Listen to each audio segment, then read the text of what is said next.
Good morning, coffee moaners. Good morning, everybody. Nice to see you. How you doing? It's nice and sunny here in London. Yeah, you must be pleased. South London, so nice, so nice. I hope it is nicer where you are. Has the sun got his hat on, Ned? It's got its hat on. It's ready, coming out to play. And our beautiful dog down there is sat in the sun, just chewing on her little chew. And it's a moment of calm before we head into the news of the world, which on a daily basis, as I was just saying to Mark, I am literally at the point now where everything is believable and everything is unbelievable. And that's what the plan was, to throw so much at us that is so hideous and so inhuman that we can hardly believe it. Well, I likened it to a meteor shower. Yeah. It's like literally there's been the Big Bang in space and we are being buffeted by meteorites, and it's really hard to dodge them all, and it's really hard to know which ones to kind of target and home in on. I do want to just thank you very much, Reese. Nice haircut. Thanks for noticing. What was I going to say? Reese, just reminding us, civil rights icon and activist Reverend Jesse Jackson has passed away at the age of 84. I just saw that. I mean, a real kind of fixture, wasn't he, for many years? Yeah, absolutely. Zoe, can I share some lovely news? My best friend's cat had her beautiful baby. Oh no, your best friend cat, sorry, had her beautiful baby boy this morning. Congratulations. Oh, how lovely. So you're a kind of BFF auntie. Yeah. That's lovely news. Congratulations. MeToo is not going to strike Iran, just ratcheting up for negotiations. Okay, well, we'll talk about Iran in a second. Morning, MeToo. I hope you're well. Morning, Lee Durrant. Morning to everyone. If you're listening on podcast, we're talking to our community over on YouTube. Come and join us. Morning, Linda. I'm going to have to find my glasses. I'm trying to get away with this. Oh, Nads. She's got two left eyes and she's walking around in circles. She teases us, doesn't she? She pops up and then she just runs off. Israel's all-out war threat. So this is the story that Dropsite News is covering, Al Jazeera is covering. This is Israel threatening all-out war unless Hamas hand over every conceivable weapon in the Gaza Strip, including cutlery. Well, this is what Okay, so we're going to talk about that. It's not being reported in the mainstream media. We're going to talk about Hamas's response to this. We're going to talk about how phase one of the so-called peace deal has been totally ruptured and disavowed and not observed whatsoever. But of course, Israel is just like, no, we're gonna declare all-out war unless you give us every single weapon. Broken people. Yeah. Wow. Trump close to Iran strike, unless you're MeToo, in which case he's not close to an Iran strike. This is the possibility, the suggestion, the threat that perhaps Donald Trump could be about to strike Iran. I don't think it's imminent, but I think it's inevitable. And I think the reason it's not imminent, I've said before, is because actually America isn't positioned in a very strong military position at the moment to do this. Listen to Greg J. Stoker on a couple of podcasts talking about actually they don't have enough munitions, they don't have the right kit, they're stretched. Israel isn't ready for the potential incoming bombardment. So there's a delay. It's not necessarily going to happen imminently, but we've got Donald Trump on Air Force One giving it some. More Ghislaine rumors. But I suppose with that, there's always the unpredictability of two narcissists who are constantly looking after their own interests as more stuff is revealed about them. So that's what takes all that predictability, not enough weapons, out the game, because they will do anything to protect themselves, regardless of another single human being. Totally. We're going to talk a little bit more about Ghislaine Maxwell's fake nose and whether it was her or whether it wasn't her. I just want Nadia's take on it. And we've got George Galloway talking about whether she had a stand-in. And also, I think really the Ghislaine Maxwell story we touched on yesterday is another opportunity to step towards I think everyone has a conspiracy theory appetite for truth or not truth. And I think there are some people who just believe everything they're told. If it's an official line on something, it's just believed. And I want to get to the bottom of what makes someone believe what they're told and what makes people not, and then what makes people like Dina, which is at the opposite end of the extreme. When is it curious? When is it curiosity? When is it acceptable inquiry, and when is it conspiracy theory? Exactly. Because more and more, as I grow more confident, because I realize that the powers that be and all the way down the hierarchies, that even to like direct managers that you might have, there is a desire for people to feel like they don't really know what's going on, and therefore they can't really say anything. But the more I look into those people, I think, wow, you're not actually as curious as I thought you were. No, you're absolutely right. You're not curious. You're not genuinely curious. I thought you were really clever and really curious, but actually you're not. Actually, you will, at a moment, take off the shelf conspiracy theorists, as which we've done all our lives, haven't we? So, conspiracy theorists, we've done that. Well, it's only really since we've become awake in a different way in the last couple of years that we just go. Well, so I think it baked into that whole concept is the extent to which do we not lean into conspiracies because we just want everything to just stay as it is, and we have a bit of self-interest. It's too scary. It's comfortable. It's too much to consider cannibalism and everything else that's potentially knocking about. No, you know what? I'll just circumnavigate that and avoid it and just believe what they say. Because it's too much. Because my brain, I'm like that about a lot of stuff. My human brain cannot take it. Yeah. Somebody put there somebody message there, our outrage meter is broken. Yes, it's true. Yes, so true. It's been very effective, like hasn't it? And finally, Virginia Giuffre's cause of death. Now, this is a really interesting story that Nadia found literally a couple of minutes before we went live. It only landed in the Daily Mail about 2 hours ago. And this is the exclusive, according to the Daily Mail, story that I can't believe we didn't know how she killed herself until now. Knew. Did we never know? No, we were just told that it was suicide. And are we going into that topic now? Well, no, I'm saying that we're going to talk about that. Yeah. So stick around. We're going to talk about that story because the reason I just want to hover over it, and you can all reflect on it until we get to it. I was convinced I knew how.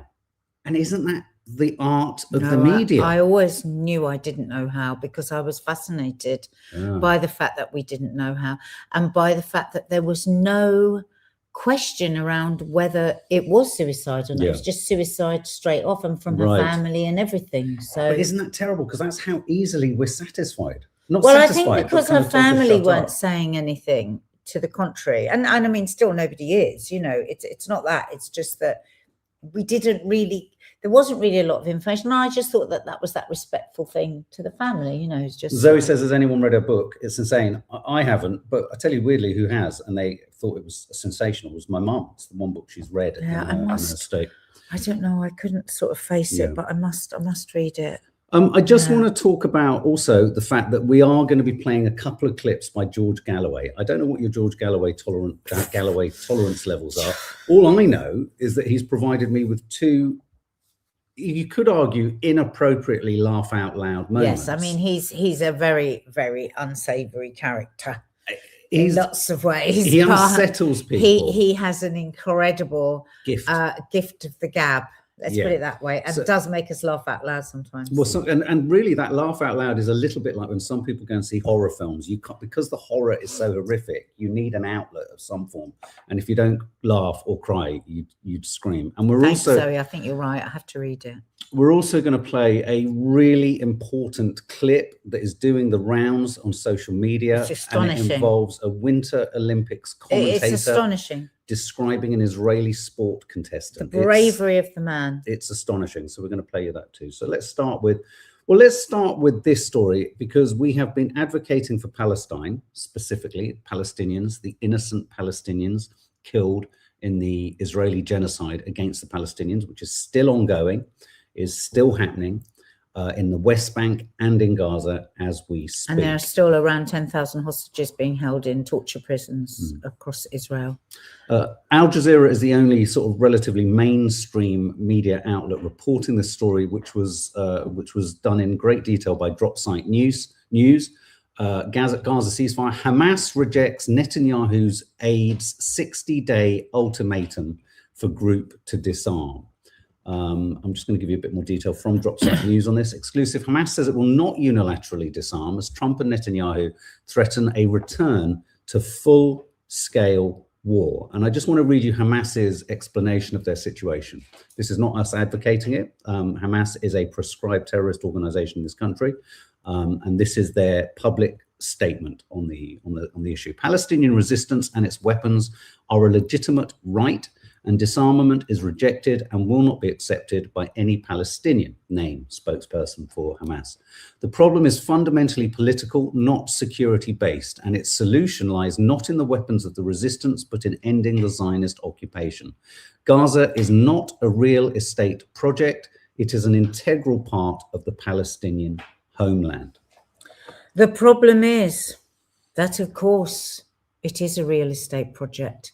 As Trump told us in week one, let us never forget the parody video of the golden beaches of Gaza, the gambling houses, the beautiful women, the high-rise hotels, the swimming pools on the bones of the Palestinians. That video that everybody just, I mean, let's not forget, Trump posted it, happily posted it. It was a brilliant video. It was a parody, but it's the truth. Yes, it's what's coming. Close it's what's coming. Proposed. It's already, they're just so open about it. And let's not forget, Netanyahu is on the board of peace. Pieces. Should be the board of pieces. I just want to read a bit more. And they were not included in any of the negotiations, were they, Hamas? No. That's the thing. No, I do want to read a little bit more from the Drop Site News. And Drop Site News is a great news gathering, independent news gathering. Yeah. It gives you detail, it gives you grist, it gives you news on circumstances and situations like this that none of the mainstream media. And they have been following and the situation in Palestine for years. They have, very good connections on both sides. They're really excellent journalists. So this is the Drop Site News piece. Says, throughout the Gaza genocide, Israel has demanded a total surrender, not only of Hamas, but of the Palestinian cause of liberation. Hamas officials have told Drop Site News that whilst the group, Hamas, rejects total disarmament, it is open to negotiating the issue of weapons, including an internationally verified warehousing or decommissioning of some offensive weapons, but only on the precondition that a Palestinian security force is established in Gaza. The reason I wanted to read that out, what Israel and the West are demanding of Hamas is utterly spurious and ridiculous. It's entirely equivalent to the way in which America right now is in discussions, negotiating with Iran. Forget nuclear, forget all the nuclear sort of weapons of mass destruction nonsense or weapons of mass distraction. Asking Hamas or asking any organization in the Gaza Strip, all Palestinians, to have no means of protecting themselves is like asking Iran to have no ballistic missile capability. It's utterly ridiculous. And you know, if you're going to have a process of disarmament, what Hamas are saying is we will engage in that process if there is a replacement force that guarantees to ordinary Palestinians some form of protection. When you've had a state like Israel commit a genocide, how can you ask everyone on the opposite side who's been genocided to trust you? When you've got a board of peace and you've got, world leaders chopping up the Gaza Strip into real estate opportunities, how can you trust those chopping it up to not just run roughshod over you entirely? You are asking, they are the only people, the Palestinians are the only people on the planet being asked to have no means of self-defense. Regardless of what you feel about Hamas or not, Hamas are saying, put us to the side. We will disarm if you allow the Palestinians to have some form of security force designated by the Palestinians. And of course, Israel and America won't allow that. And this is so equivalent to the Irish problem. It's a bit like the war on terror, right? What did that mean? The war on terror, that can go on forever. And different people's definition of terror, right? And so this for Netanyahu to say, and small weapons, as I said to Mark this morning, will that include knives? Will that include forks? And it's endless. Oh no, we still haven't got all the small weapons. Yeah, they've given us all the guns, they've given us this, they've given us that, but they haven't given us the small. Well, what are the small weapons? It's just a way to keep battering and genociding till they're wiped out. We've all just stood by. I cannot believe the lack of outcry over Ben-Gvir, the prisons minister or whatever he's called in Israel, dragging these Palestinian prisoners out, lying them on their belly and then laughing and talking over how they're going to have them hung. You know, absolutely no human. No other countries. The outrage if we saw any other country doing that. Imagine, and we heard it when Hamas showed any videos of the hostages. I mean, this is the equivalent of outrage. Nobody should be treated outrage. Like that. There is no. Why is there no outrage the other way? I just want to read a final paragraph about all the children in prison. This is from the Drop Site News, because what you also get in the mainstream media is an absolute refusal to not promote Hamas propaganda, but to report both sides of the situation and what's being said. And this really is reaching towards the same impasse that developed between the IRA and the issues in Northern Ireland when, God fucking hell, who had the fucking shocking idea when the Good Friday Agreement actually happened that, you know what, the only way you can progress with anything is when you both sides sit down at the table and talk. You don't bomb them. Look what happened. Look what happened when there were talks and they were progressing. What happened? They blew them up. Israel blew them up. They bombed the negotiators. So how can that one's just floated by? Yeah. So final paragraph: Hamas and Palestinian Islamic Jihad, which is Islamic Jihad is the other group in Gaza. Officials have maintained that the armed resistance would only disband in the context of the establishment of an internationally recognized Palestinian armed force capable of defending its territory and its people. Something every single group of people and countries in the world has a right to. Everyone else has that right. The Trump plan calls for the destruction of offensive infrastructure, including tunnels and weapon production facilities, and a longer-term vision for an agreed process of decommissioning other weapons. And Hamas have said that Israel are reneging on this agreement because they're all charging towards phase 2, clear the crime scene, get the fucking cranes in, bulldozers, and start building. They can't wait. They're salivating. They are because they haven't got enough billions yet. These savages. Savages in sharp suits. Well, let's hear from the big orange man in the sky, shall we? Talking of savages in sharp suits. Yeah. he's just so greedy. They cannot wait. They're salivating about that piece of land. Oh, so greedy. Do you remember in the first few weeks he was going, that piece of land? I mean, how were the Palestinians allowed to have it? That's great real estate. Look at the sea. You could have the balconies. It's like, fuck it. World, hear him. Yeah, absolutely. And don't forget, Witkoff and Jared Kushner had this plan going for 2 years. Well, that's funny. That's when October the 2nd happened. I'll never, ever forget his face when Witkoff accidentally said that. They let the weasel out of the bag, didn't they? Okay, well, let's hear from I think the reason Donald Trump stays in Air Force One so much is because I think he wants to be God. I think he wants to be in the sky. Expecting from these Iran talks in Geneva tomorrow. So I'll be involved in those talks indirectly, and they'll be very important. We'll see what can happen. It's been typically Iran's a very tough negotiator. They're good negotiators, or bad negotiators. I would say they're bad negotiators because we could have had a deal instead of sending the B-2s in to knock out their nuclear potential, and we had to send the B-2s. I hope they're going to be more reasonable. They want to make a deal. I've been told that a deal is next to impossible. No, I think they want to make a deal. I don't think they want the consequences of not making a deal. They want to make a deal. Oh my God, he's just talking to shit. All I know is they're bad negotiators. They're good negotiators. No, they're good. Bad. What? They want a deal. They don't want a deal. They do a deal. They do a deal. Don't want a deal. Petrifying. I mean, he doesn't know what the fuck he's talking about. Literally doesn't know what the fuck he's talking about. Those poor journalists that have to try and make sense. I know. Morning, darling. So I just want to. Was there anything else? Oh yes. So off the back of this, Israel, Iran, etc. This clip is doing the rounds now. This is it a Swedish correspondent? Is it a Swedish or Finnish? No, Swiss commentator.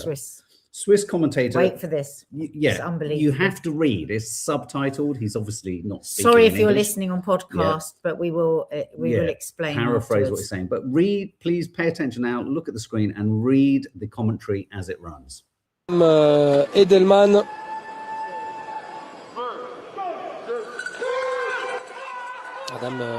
Edelman, première Adam participation aux Edelman, Jeux first Olympiques, qui participation in the Olympic s'autodéfinit Games, sioniste jusqu'à la moelle, self-defined je le himself cite, as a et Zionist qui to a the posté core. I plusieurs quote messages him, sur who les réseaux posted several sociaux en messages on faveur social networks in favour du of genocide in Gaza. génocide à Gaza. On rappelle que génocide, c'est To le terme remind you that employé par la genocide is the Commission term d'enquête de used by l'ONU the sur UN la région. Inquiry Commission. Edelman, qui a notamment dit que Edelman said that l'intervention the Jewish activists demand termination of Swiss commentator Stefan Renner over his A.J. Edelman genocide comment and IOC double standards exposure. His point being, as in every international event, World Cup, Eurovision Song Contest, or whatever the fuck importance that is, the World Cup, Russia's banned, Russia no, Russia bad.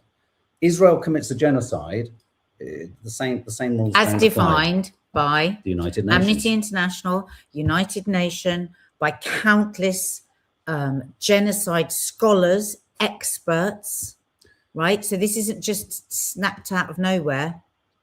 So Denise Walsh says that commentator did the world a service by clarifying war crimes and naming and shaming one. I mean, outrageous. It is right that he's going to lose his job, right? No, hang on a minute, because you cannot do that. It's like you just can't. But I think he's a hero, because to have the bravery to speak out and say as it is, but you suffer if you speak out for Palestine. You pay a price. We all do. We all pay a price for it. Who thinks but he should decided resign? He decided that the price was right. And honestly, I could just cry at that sort of that altruism to put himself to one side, his career, and to speak out like that. You see, they don't want us to see that kind of bravery, that kind of solidarity, that kind of altruism. They don't want us to see it. So go on, you quash him. You come out with all your force. You damn him to hell. You have him removed. But we've seen the man that stands up and says, I am Claudius first. What is that? I am Claudius. I am Claudius. Incredible. Yeah, I mean, I disagree with Naz on this. I don't think he should resign. I think what he was describing was truth. I think a similar commentator could describe other events, other actions with truth. What he describes was truth. And I thought I didn't say he should resign. Oh, I thought you said he should be. You can't do that. I understand why he's going to lose his job. Right. If I went onto TV and said things that are unacceptable, of course, because there are certain restrictions within jobs. Okay, well, like you know, my sister who's a teacher, if she goes into the school and she gives political. No, I totally understand what you're saying. But I get it. But at the same time, this is where we are in such dangerous territory in terms of civilization and society. If stating the truth, I understand why self-interested corporations don't want people to speak the truth, but if you're speaking the truth and you're not being anti-Semitic and you're not being Islamophobic, that's not the job. But it's not his job. Has he spoken about anybody else's? But he's supposed to be talked commentating. About Russia too. No, but he's supposed to be commentating on him going down the ice block or whatever it is he's doing. I don't know what he was doing, but okay. So again, it's in the same way that in a way what you're saying is Gary Lineker was right to be removed because he was stepping outside of his sporting expertise. No, because he was doing that on his social media. He wasn't while he was commentating on football. Okay, yeah, no, I'm just saying it. Yeah. No, absolutely, it's not the same thing. Right. It's like there is a place. Like things I say here, I would not say in other jobs. So because it was sporting commentary, he should have left it alone. Commentary. It wasn't a political commentary. It's interesting, but he used he crashed the plane for others. Well, but as Sabah Shaukat, it's an interesting. I think there's an interesting Venn diagram section here. As a rule, genociders should not be competing in international sports. How many genocidal nations are competing? And he was talking about the fact that the specifics of this man. All sports commentators often talk about the personal lives of many of the sports contestants. Oh, I didn't know that. They will often give you a brief précis or portrait of who they are, what their history is, etc. I mean, not in great detail. So I don't know. Whether it'd be interesting to see the clauses in his contract to see whether he was allowed to, if this is the most notable thing about that. I mean, if you were asking me if he did that on his social media after that had gone through, I would say absolutely no. Okay, well, the Stop Anti-Semitism pressure group posted this. More drama at the Olympics as Swiss broadcaster Stefan Renner chastised the Israeli bobsled team live during their race. Rather than standard sports commentary, Renner insulted the team, specifically captain AJ Edelman. I don't think he was insulting. No, but what I think is really interesting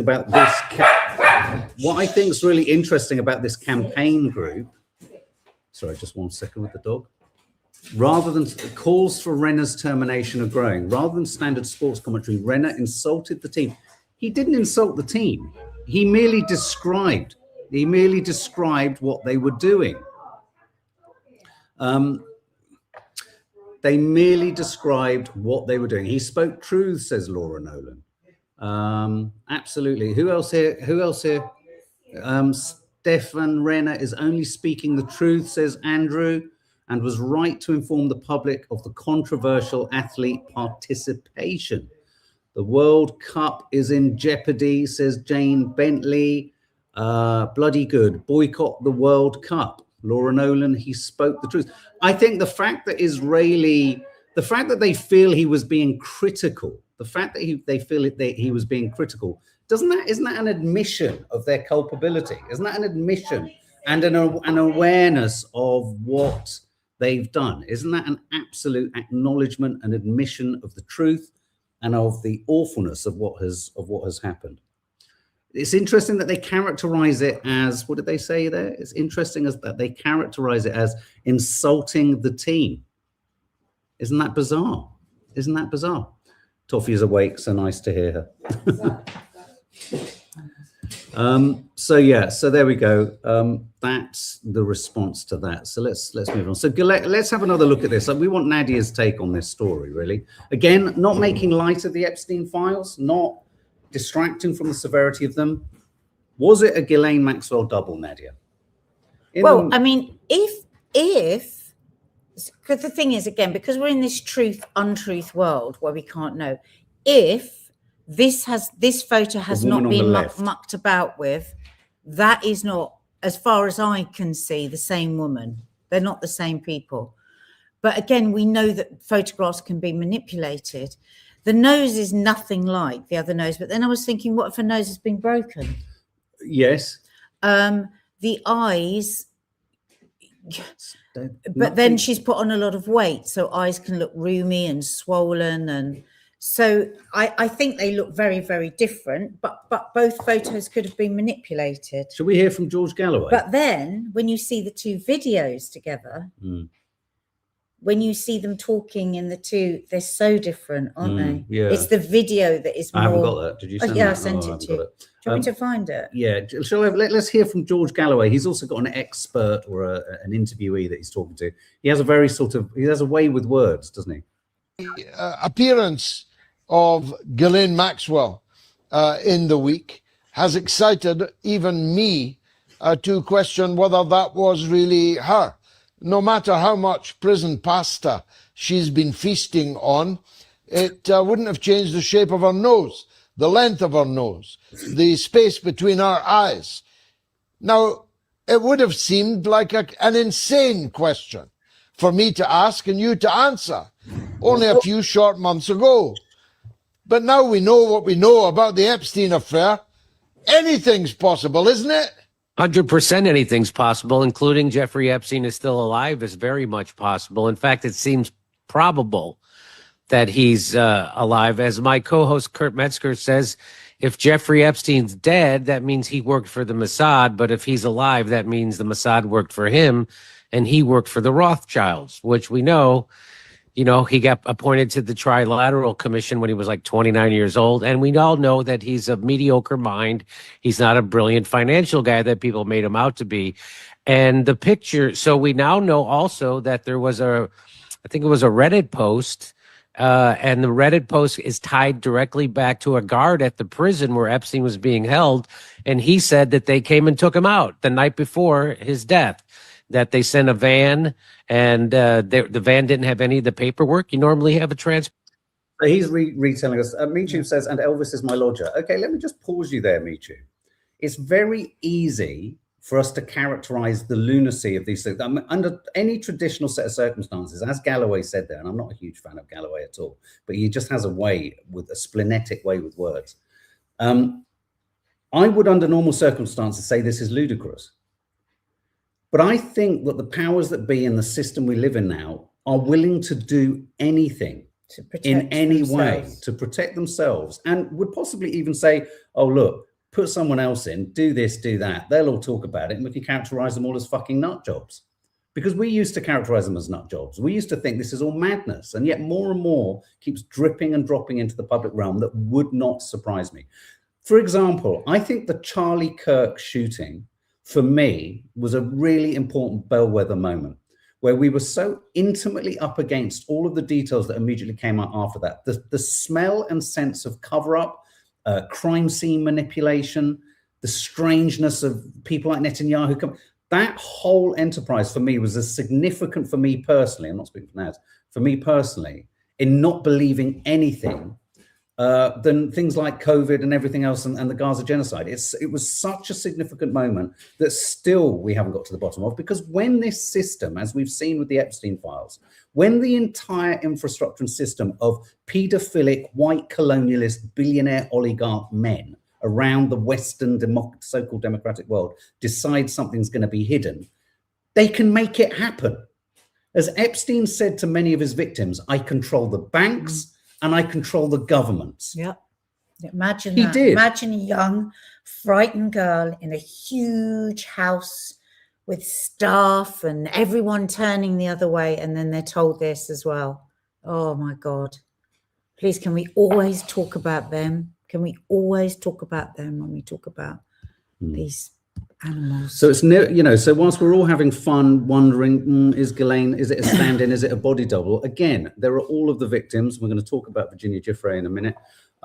You know, there are victims around which and about whom we have ignored, we've forgotten, we pay no attention to. The Department of Justice has accidentally on purpose slipped into the public realm, their identities, their security experiences, numbers, their addresses, the videos of them that they feel all the very wrongly, the shame around. So yeah, they're all still playing their games. And we're being told now by Pam Bondi, etc., and the like, to just keep quiet. We've seen everything. Everything has been seen. So I'm just going to get the puppy. She's gone a bit nuts. Come here, darling.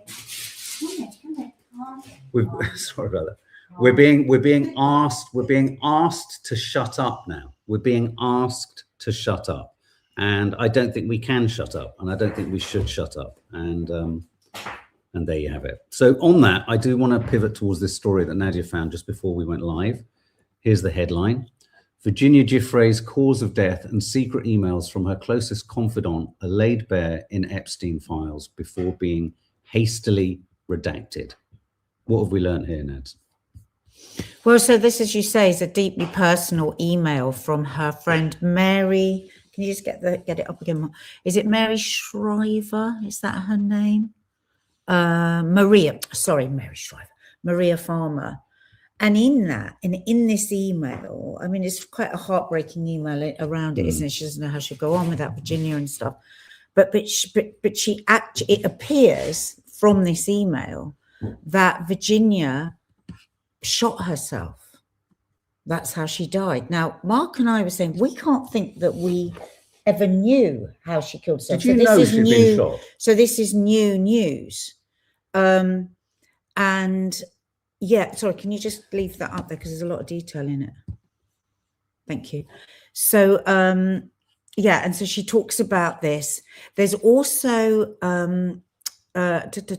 there's also, and I'm not sure whether this was from the lawyer or from her friend, because I think her lawyer says a lot. So it was well recorded that she had a violent husband. The police had been called out numerous times. I think she'd even posted pictures of herself having been beaten up by her husband. And they both accused each other, I think, at points. And we had that curious violence, moment of where she was involved in a so-called collision. Do you remember that? The car collision? Yes. And we talked about that at the time. That seemed particularly strange. Yeah, and you know, her thing is, like, victims of sexual, when you think about what her life was like, Virginia, you know, abused right from a child, you know, passed around. there is going to be some chaos around that person as an adult. And it always felt to me that people fed on the chaos so intense. Oh, well, she was who's that awful girl, that Lady Harvey, whatever. Oh, Victoria Hervey, yeah. She's this and she's that. Well, I think I would have People been. are saying we didn't know. Zoe saying they never spoke about how she did it. It was all just about that car crash. Yeah. So within this, let me get it up here, the article, because I need to read it, because I don't want to paraphrase. Yeah, I'll get it. I'll just read some of your comments. Paraphrase self-inflicted gunshot wound is such a violent, loud way to depart, which is what makes that aspect even more sad.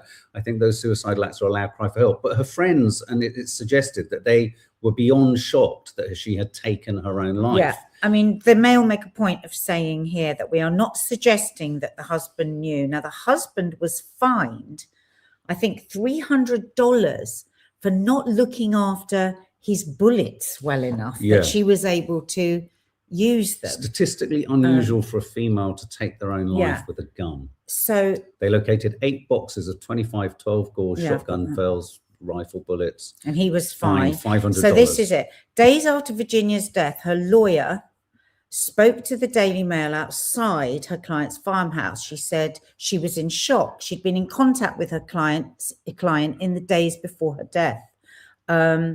If any of us had thought she was going to commit suicide, of course, we would have taken more steps, put her into a clinic or got her some more help. When I got the phone call, I was like, are you joking? Because there were no signs that there was something she was considering. Miss Loudon would not speculate on the circumstances surrounding Virginia's death. It's inconclusive. I'm a defense lawyer and I don't like to speculate about these things until the evidence is in. The police told me nothing. They didn't even confirm she was dead. This is supposed to just after. It wasn't suspicious circumstances. It's suicide or misadventure. And yeah. So no suspicious circumstances, but like, as you say, very Can I just pause on that? I find that the most, I find that the oddest description to assign to almost any death. Not in suspicious circumstance. Well, you found that very interesting article today from The Guardian about and we don't know anything. We're not saying anything here at the moment. It's come back, you know, the case is suicide. But that interesting article that you found about The Guardian about how many women that in domestic violence. Oh, yeah. But interestingly, people are saying that to take a gun and shoot yourself, it's not. It's very unfemale. Very grisly to get into what's a female way and a non-female way. No, but it is a thing, isn't it? But it's not a very female. Look, guys, I'm sorry. I think, can someone do a due diligence on her husband? What we seem to forget here is the art of espionage, the art of grooming, the art of taking people out, removing witnesses, removing testimonies, etc. It doesn't always just work with a straightforward, find the person who said something and shoot them. It can happen like this. People sidle alongside someone. They embed themselves into their lives. We all understand, historic kind of espionage stories like Mata Hari. We all understand what a honey trap is. We all understand the idea that potentially there was even a drama. What was the drama more recently where the woman in the family, it was discovered that she'd embedded herself a Netflix series. We all loved it. Well, we're not saying no. This is what the but bear with is.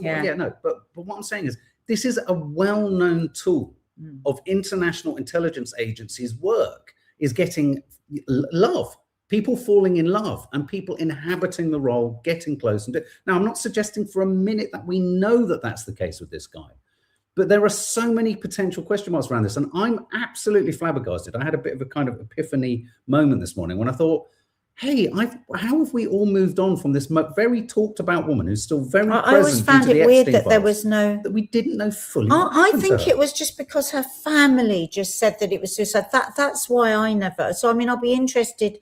The family will make a comment about this. I mean, the fact that they released this and this very personal email from her friend who is heartbroken, and, you know, you just think, what was that really an accident?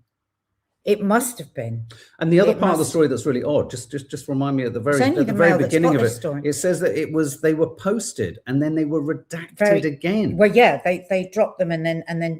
But there's been a lot of that. It seems a bit chaotic, the whole Epstein file release non-release thing. Yeah.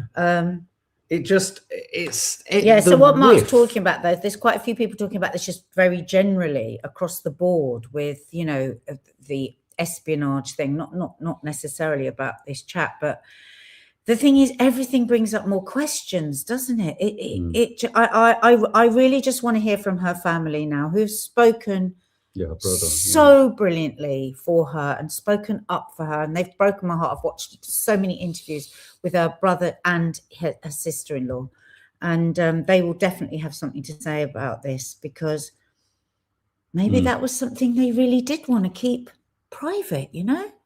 Victoria Moore, considering she's in the centre of all of this, it seems to have been glossed over very easily. You're absolutely right. Yeah, that's what. Or even not necessarily glossed over, just very quickly moved on from. When you think it has become the norm now.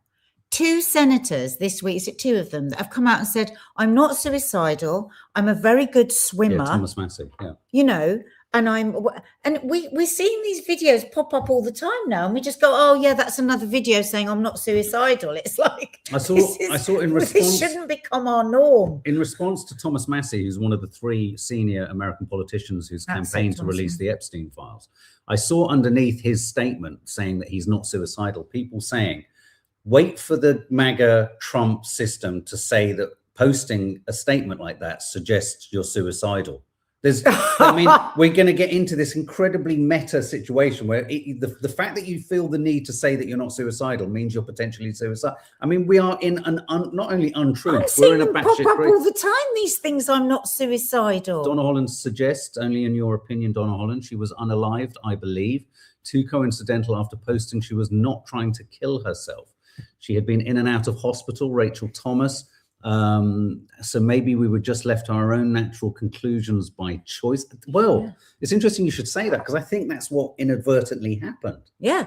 I think, like Nadia says, we just can't. And I shut it down in my head as a suicide because her family said that. Yeah. So, and her family speak up so much for her. Speak up so much for her. I'm just saying, if it's come out anywhere else. Yeah. It's quite a significant story. Only the Mail still. But of course, the Daily Mail running this story, if there's any connection to Mossad, to Epstein, to the Israeli intelligence services, they will immediately publish the story tomorrow with Epstein wearing a Cossack's hat, doing a high-kicking Cossack dance, because he was only involved with Russian assets. I love the number of memes knocking around saying, of course he was a Russian asset, and then they list all of his connections to Israel. Yeah, and the thing is, you know, as they say, it appears, because of course this is an email from her friend saying how she died. She'd copied in various lawyers into that email, hadn't she, Mark? Yeah. The Daily Mossad. It's an interesting story, and I think, Naz, if you could keep an eye on that one, I think this has the potential to spiral and ignite. Also, in other breaking news, unfortunately, I was going to play in her clip. It was very long, and unfortunately, it was quite slow, and I didn't want to lose your attention. But the state of New Mexico in America have instigated an active state-specific investigation into the property. I forget the name of it. What's the name of the house? The ranch. The Epstein Ranch. Zorro Ranch, was it? Yeah. Where allegedly in the files, it sounds like potentially people were killed, people were trafficked, all sorts of untoward things happen there. So we could be pivoting towards a state-specific investigation into why allegations weren't picked up, weren't pursued, weren't investigated by federal agents in New Mexico. So we've got the Epstein Island, but Zorro Ranch is another venue, which I think we did say about a week ago, keep your eyes on and keep your ears open to Zorro Ranch, because these politicians campaigning for transparency, what do you do in the face of Donald Trump, Pam Bondi, saying nothing more to see here, all done and dusted? You have to find other circuitous ways to get round the back of the whole system. And that is going on. And I think that's an important potential news development. Is it the 17th of February? Yes. Oh, another bit come out on the Mail. Oh, really? Okay, maybe I'll have to do that tomorrow because we need to read it. In the interim, I just want to say this is big news in the UK today. We've just got 5 more minutes. Labour, Starmer U-turns on cancelled elections. This is the... He loves a U-turn. I just posted a story saying... Is that what he meant when he said change? He's going to do one thing, then he's going to change. Let me be crystal clear. I'm going to keep changing my mind constantly. Change. Forever and a day. Yeah, he's changed his mind again. So I said our puppy would have known that this was potentially illegal. he said, we're not going to have the local elections. Nigel Farage mounted a legal challenge, and one of those rare occasions where I think not surprised that Nigel Farage mounted a legal challenge, because Labour are probably going to do diabolically in these elections. And of course, he's U-turned. But I just want to play, sometimes Nick Ferrari, one's enemy's enemy can be one's friend. Nick Ferrari does entertain me sometimes when he holds a torch to Starmer's feet. 14 U-turns now from this supposedly forensically skilled barrister turned prime minister, who clearly couldn't see the legality or make that illegality of cancelling democracy, and cancelled for one reason. Don't buy any of this idea of cost savings or making people vote a couple of times in a number of years, whatever that might be. The reality was they know they face a wipeout. And by the way, it's interesting, it wasn't really the Conservatives or the Liberal Democrats or any of the others, was it, that led the charge about this? It was one party, Reform UK. And there's probably going to be voter revenge, I would imagine, certainly on Labour and some of the other big parties. So also, do spare a thought for your local town halls. I know that's tough, the very idea of doing a thought for them, but they have now got the most almighty scramble. And it's cost, by the way, £63 million. Wow. Yet another blithely stupid decision. The illegality, I say again, from a supposedly skilled barrister. I'm asking, is there anything he can get right? Meanwhile, anyone in politics knows that you start to lose the support of senior ministers if you ask them to go out and defend the indefensible, and then you pull the rug from beneath them. Hang on. Clusterfuck. So 63 million in terms of now all of these councils have the cancellation of the ballots, the cancellation of the elections, and now that is going to cost 63 million. Yes. Are you fucking having a laugh? And you're right, Michu. Conservatives didn't want it either, but that's because the Conservatives expect a rout at the election, as do Labour. 63. I'm still reeling at 63 fucking million. This guy is he's a fucking bust flush. 63 million. Is that real? Well, those are there will be administrative costs in I bet it's including something. The cancellation and the staging and then the restaging and then the cancelling, and now they've all got to run around and fucking make the election. And who? I mean, the terrible fact here is our democracy is so fucking useless. Who votes in council elections? Really? I don't. To be honest, I'm a bit overwhelmed with it. Or I just don't understand. I don't understand. Okay, well, in meteor showers style, we're going to head off into orbit because we don't know where else to go now. So, thanks, guys. Keep your comments, keep your thoughts coming in. Something else will be landing later on the channel. This week is going to be a pre-recorded No Name Sunday show, so it won't be live, but it will be landing. A couple of lovely dishes, some funny shit, and some stupidity. So please hit the subscribe button, guys. Like the video if you've liked spending time with us. If you're listening on podcast, hey, sometimes pop over to YouTube and see us. well, maybe not today, actually. Thank you very much. I've got a nice you look much nicer than me.